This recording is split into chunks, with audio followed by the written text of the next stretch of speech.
Yesterday was very much about setting the scene. So Tony Robinson was first up, and he was providing some input to all of the brothers about developmental theory.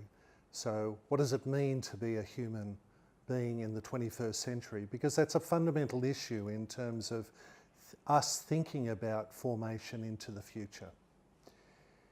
So that was where we started. But what we really came to understand in that first session was that it takes people time to incorporate their understanding of what it means to be human and what it means to be a developing human being.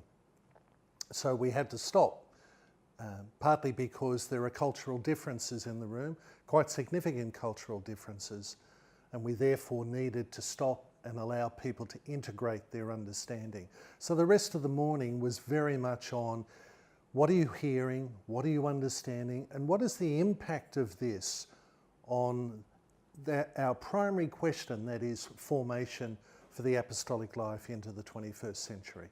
So the entire morning was focused around their issues, their concerns, their understanding of what it means to be a human person. The whole theme of the week will revolve, or at least the whole process of the week will revolve around that same sort of approach. Rather than coming in and providing a ready-made solution to questions that we don't yet know, we're bouncing it back to the people in the group and saying, what are the concerns for you?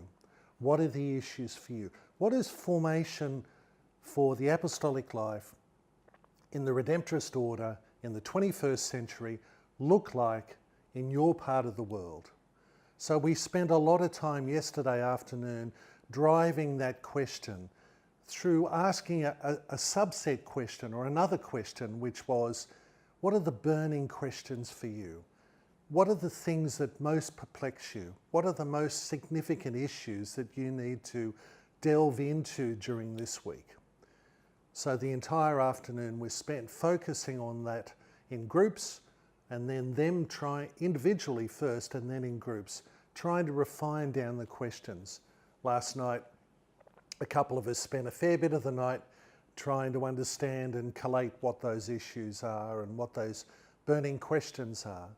And today we will begin to pick off those questions after we've collated and further refined the questions. So after Gabby does his input today on psychology and spirituality, we'll return again to the issue of the burning questions this afternoon and get them to have conversation with each other so that there can be cross-fertilisation, different cultures influencing each other in our understanding of what it means to engage in formation in the 21st century for the apostolic life.